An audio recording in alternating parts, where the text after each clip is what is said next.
Phyllactinia introduction. Phyllactinia causing agents of powdery mildew disease are obligate, biotrophic parasites of the phylum Ascomycota of kingdom fungi. The diseases they cause are common, widespread, and easily recognizable. Infection by the fungus is favored by high humidity but not by free water. Individual species of powdery mildew fungi typically have a very narrow host range. Unlike most fungal pathogens, powdery mildew fungi tend to grow superficially, or epiphytically, on plant surfaces. During the growing season, hyphae are produced on both upper and lower leaf surfaces, although some species are restricted to one leaf surface only. Infections can also occur on stems, flowers, or fruit. Specialized absorption cells, termed haustoria, extend into the plant epidermal cells to obtain nutrition. While most powdery mildew fungi produce epiphytic mycelium, a few genera produce hyphae that are within the leaf tissue. This is known as endophytic growth. Conidia, asexual spores, are also produced on plant surfaces during the growing season. They develop either singly or in chains on specialized hyphae called conidiophores. Conidiophores arise from the epiphytic hyphae, or in the case of endophytic hyphae, the conidiophores emerge through leaf stomata. Mycelium of Phyllactinia. The mycelium is partly internal and partly found on the surface of the host. Since the mycelium is partly found on the surface of the host and is also partly internal, it is known as hemiendophytic mycelium. The mycelium spreads on both the surfaces of the host. The hyphae are branched, septate and uninucleate. Although haustoria are not present in epidermal cells, a small 5 to 7 celled branch produced by the superficial hypha penetrates the leaf and enters through stromata.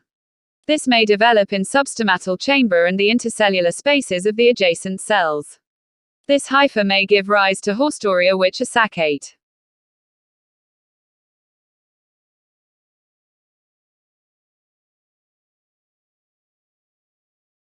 Reproduction in Phyllactinia. Asexual reproduction. After the fungus has established itself in the host, it starts reproducing asexually during favorable conditions of growth.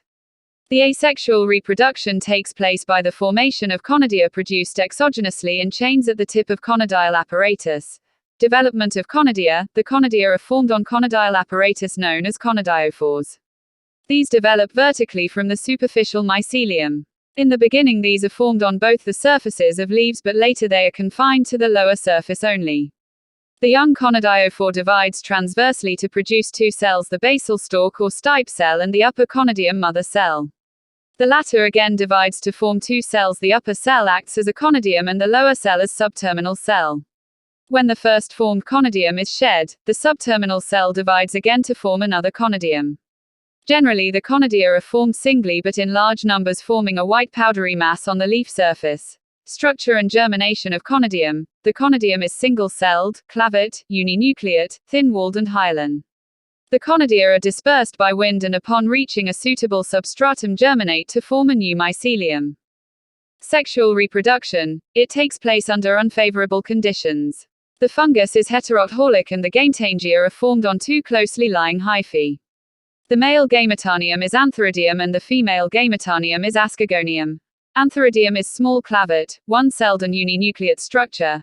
Ascogonium is thick, ovoid, one-celled, uninucleate and closely applied to or coiled around the antheridium. Plasmogamy. When mature, the wall between the two sex organs dissolves and the nucleus from the antheridium migrates into the ascogonium. Plasmogamy takes place followed with nuclear pairing. Post-plasmogamy changes. After the pairing of the nuclei has taken place, a common binucleate cell is formed. Each nucleus of the pair divides simultaneously. The fertilized ascogonium also divided to form a row of 3 to 5 cells, the penultimate cell of the row being dikaryotic. This dikaryotic cell produces ascogenous hyphae and subsequently asci. The young ascus has a dikaryon, i.e. two nuclei which fuse to form a diploid nucleus. This diploid nucleus divides by meiosis and then by mitosis to form 8 nuclei. Of these 8 nuclei, 6 degenerate and only 2 nuclei survive. These, after collecting cytoplasm around them, give rise to 2 ascospores. At maturity each ascus has 2 ascospores.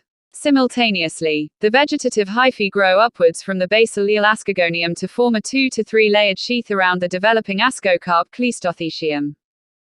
Cleistothecium. The mature Cleistothecium is brown or black in color, globose with several layered wall and bears appendages. The appendages are of two types: sad face A. An equatorial group of radiating appendages with bulbous swollen bases, and B. A crown of repeatedly branched mucilage secreting appendages which help in adhesion of Cleistothecium to the substratum. After completion of dormancy, the Cleistothecium ruptures irregularly by elongation of asci. The asci come out and the ascospores are liberated from the asci. The ascospores are ovate to elliptical, haploid, uninucleate and smooth-walled. Upon reaching a suitable host, the ascospore germinates to form new mycelium which soon becomes ready to produce chlamydiophores and conidia.